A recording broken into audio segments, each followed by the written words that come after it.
What is a booking page and how do you create one? Well, a booking page is basically a page which you can share with someone and they can schedule a meeting with you based on your availability in your calendars. So the first thing first, what you need to do on Weezly is go to calendar connections, and what you do then is connect your calendars here. You can connect multiple calendars, and when you create one of these booking pages, people can then book a meeting with you based on your availability.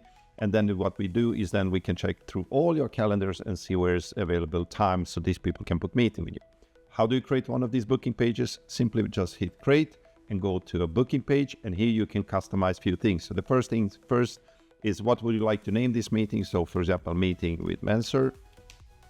And the next thing is you can describe what this meeting is, what's the purpose of this meeting. So please schedule a meeting with me to show you a Weezly demo so people understand.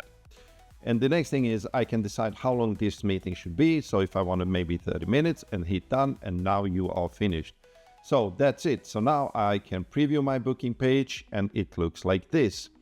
And what then I can do is just share this link with someone, and they can then click on one of these times and then book a meeting with me. And all of this will be then synced with my calendar. So when some of these people book one of these meetings, it will automatically come into my calendar and also into their calendar. And then they can fill in the name, email, and automatically a Google Meet will be created. So we will discuss also more in details later how you can customize these booking pages. But that is what basically a booking page is and how you create one. Good luck.